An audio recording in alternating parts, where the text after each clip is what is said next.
So guys, is the Arrma Infraction worth $599? Well, we're about to find out in this unboxing and review, because yours truly has got 2 3S packs on charge, ready to test this baby out when I get it unboxed. What is there to like about the Arrma Infraction? Well, first of all, it says ready to run, but you are going to need batteries and chargers to get it going. It's got an 80mph top speed with the optional pinion gear fitted, and I'll be putting that to the test with the GPS later this week. It's also the first Arrma with Spectrum AVC, that stands for Active Vehicle Control, and that's going to help you when it comes to sliding this truck on those beautiful drift tyres, as you're definitely going to need it with the power this thing's got. Quick look at some of the features on the outside of the box before we dive inside. Now, it's got a centre brace for maximum durability. It's not the car you're going to be going jumping with though, guys. Front bumper and splitter, big bore shocks, rear diffuser to help keep this thing pinned to the ground at speed, large battery trays, which if you're going to upgrade it to 8S like I'm planning, you'll definitely need. Aerodynamic full width front splitter, never pop ball ends, anodized aluminium chassis, and note guys, that's an aero chassis, which is one of the key things in keeping this thing stable at speed. Deboots tyres, which even smoke when you drift this thing. Speaking of those tyres guys, I've got the laser temperature gun on here, so I'm going to do a before and after test of the temperature on the car tyres. And a picture on the side of the box guys looks huge, and you're thinking, is that for real? It certainly is. It says actual size on there, and I've got an 1800 kV motor ready to put this baby on 8S. Just remember guys, if you like what you see today, don't forget to subscribe. Well, let's get down to unboxing it, and what an unboxing, because it's definitely the longest RC car that I think I've ever unboxed. So what have we got in here guys? Well, the first thing that hits you is that physical side. It is absolutely huge guys, way bigger than what I was expecting, a lot bigger than it even felt when I looked at one in a store. Anyway, let's get straight down to it. We've got our instruction manual in here with the basic toolkit, a few stickers on there, and the optional speed pinion is also included in there guys. Anyway, let's go on with getting the car out, although we'll come back to the manual later because I'm interested to see just what the stock punch setting is on the car and the stock braking is. And I finally managed to wrestle the transmitter free from its box. Now guys, I had not paid attention to which transmitter it came with, so I was wondering, was it going to be the new Spectrum transmitter that people don't like? But no, it's a DX2E. Okay, we've got accelerator, brake, steering. We have got a steering trim on there, throttle trim. We've got on-off switch and the bind button next to it. And on the top, we've got a button for low, medium and high power levels, which when you see the power this thing's got, you may well need. Next to that, we've got auxiliary 4 button. I'm not sure what that is for at all. And on the right hand side, we've got the AVC dial, which you can adjust from 0 to 100%. And I'll show you exactly what this does right now. What the AVC does, you see as I'm moving the back of the car around there, the front wheels are steering and I'm not touching the transmitter at all. Which is for reversing both the throttle and the steering on the transmitter. So it will work well for left-handed or right-handed people. Also on the back here you can fit the Bluetooth telemetry module on here. So you can fit the whole telemetry setup to this car if you so wanted to do so. And that enables you to fit the real-time speed gauge which clips on the top of the transmitter here. Okay guys, but it's straight out of the box. What do we think? What's our first thoughts on the car guys? Jump out features to my mind, the little skid rails on the top, because trust me, if this thing flips over doing 80, it is just going to slide and slide and slide. It's a very neat feature on there. Sorry, that's just jumped out at me. Moving on to the back, you've got that high downforce rear wing. Now it can be adjusted by cutting bits out of it, but I'm going to leave it in its stock setting for the minute and see just how I get on with it out there in the real world, see what stability it brings at high speed. But for the minute, I'm not touching that. Now, all being well, that rear spoiler and the front splitter combined with that aero tray are going to help keep this thing nailed to the ground. As I said, we'll do 80 mph plus with the optional speed pinion fitted to it, which I shall be testing during the course of the coming few days. Here goes to give you some idea of the size of the Arrma Infraction. I've put my Typhon on the bench as best that I can next to it, so you'd get a good perspective of just how much bigger the thing is. And here's another size comparison guys. The Arrma Typhon tyres on the right are probably a centimetre smaller than the Hoons ones on the left.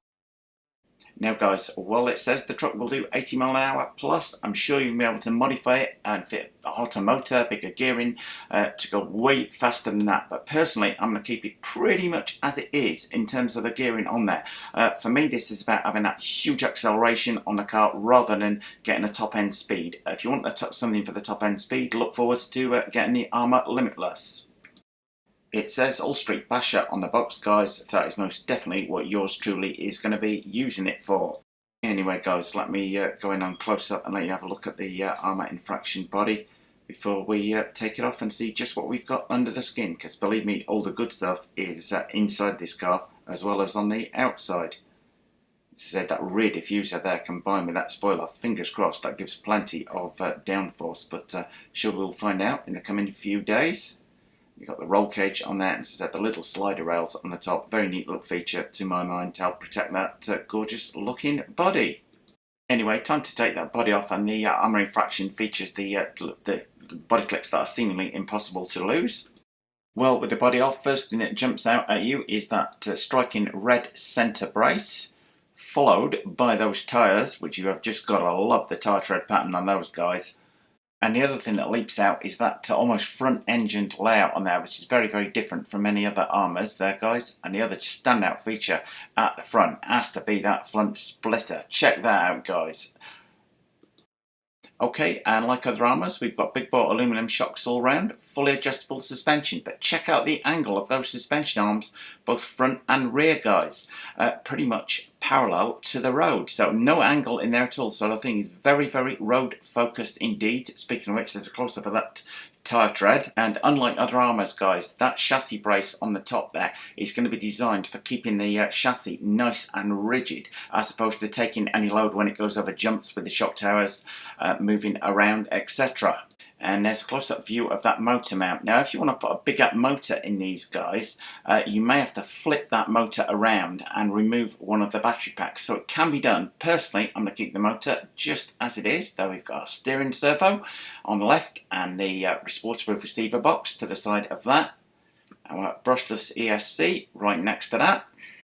And the battery trays are absolutely huge, guys. Now, you can run this with two 2S or two 3S batteries on it, but as you will see, there's a little loop adapter on there, so you could just rent a single 4S pack or a single 6S pack. But for balance, I'm always going to be running twin batteries on there, help keep the thing nice and stable. And besides the red brace, you will also note that little plastic one down there in the centre to help keep the car super rigid. Now those tyres, guys, will actually produce smoke when it drifts, which is the first kind of RC car I've ever seen that on.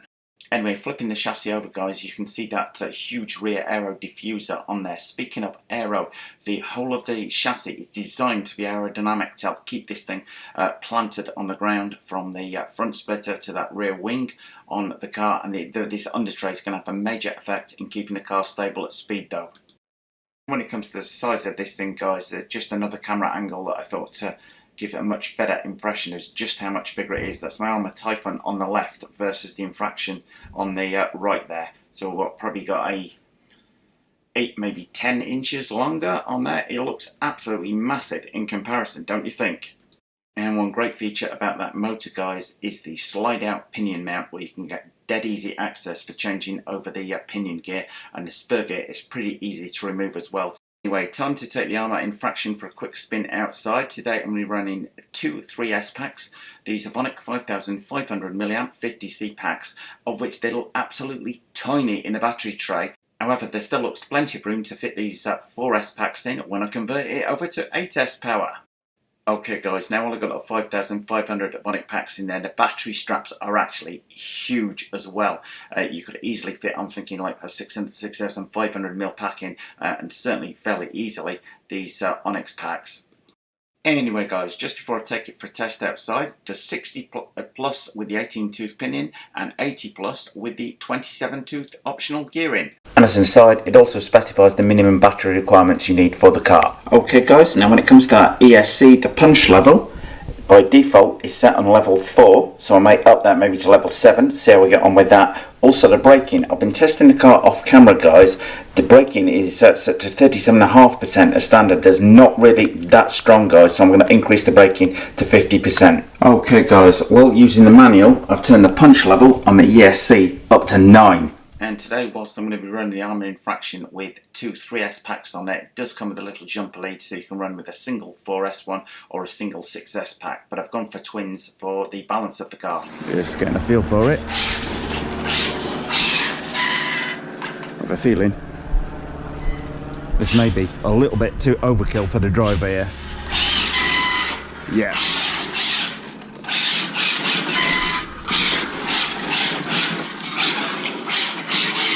Oh, you're going to have so much fun with this, Richie boy. Ooh. Carefully, though, it is brutal on that level 9. Absolutely brutal. Good. I'm really pleased I increased the brakes. Anybody buying one of these, for God's sake, put the brakes on to 50%. Because you're definitely going to need it.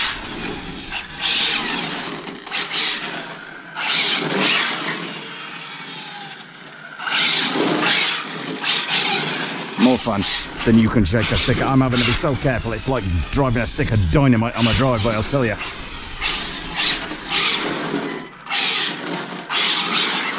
Nice and predictable though.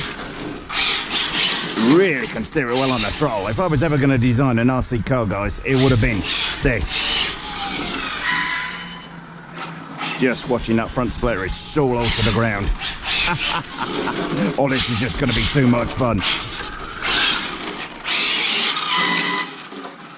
I could see this literally being able to drift this thing at like 60-70 miles an hour sideways. Very, very predictable. I have dialed the ABC in. Well, that was not anywhere near where the ABC would have left it last night. 50%, should be a little bit more playful.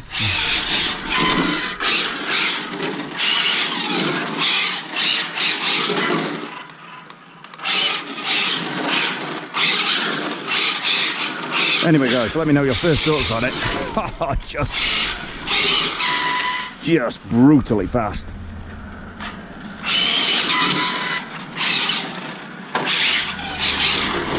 Now, while you're going to be able to get yourself out of trouble fairly fast with this, you're also going to be able to get yourself in trouble very, very fast indeed. And if it hits a wall, like I did in practice, you will find the front splitter hits the wall before the bumper does.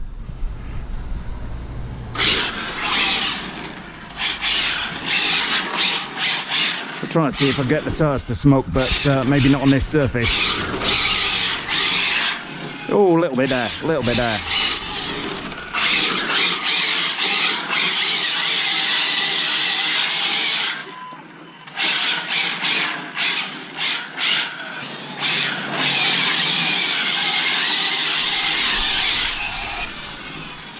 Finally, get the tyres to smoke, but I don't want to do that too much, otherwise I'm going to get through a setting in under a day.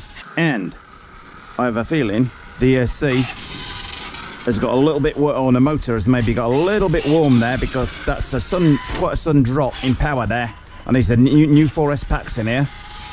So, on that note, guys, and I think I've done enough just for that short demo there today, I'm going to go and let it cool down inside. But to my original point, guys, is the Arrma Infraction worth $599? I would say wholeheartedly yes. It's an awful lot of car for your money. It is very well built. It's very big, like way bigger than what you would think. Well, following an outdoor test, guys, the tyres are actually quite warm to the touch. The rear is considerably warmer than the fronts are, so something to bear in mind on that. You can guess that the rear is doing most of the work in terms of drifting the car out on there. Well, with the temperature gone out there, guys, we got 88.9. Oh no, I'm rising up 91 degrees or thereabouts on the rear tyres as a peak on there. Quickly going on the fronts. and 89 degrees. It actually feels, the fronts feel quite a bit cooler than the rears, but the temperature gun does not lie. Well guys, I hope you like my Arrma Infraction review and test drive. As I say, punch setting on 9 for that little test run.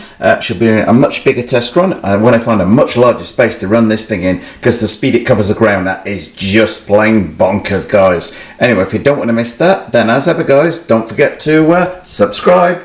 Well, thumbs up if you like this video, guys. Post any comments you might have in the comment section below the video, and hit the circle below to subscribe. And if you do hit the circle, don't forget to hit the bell.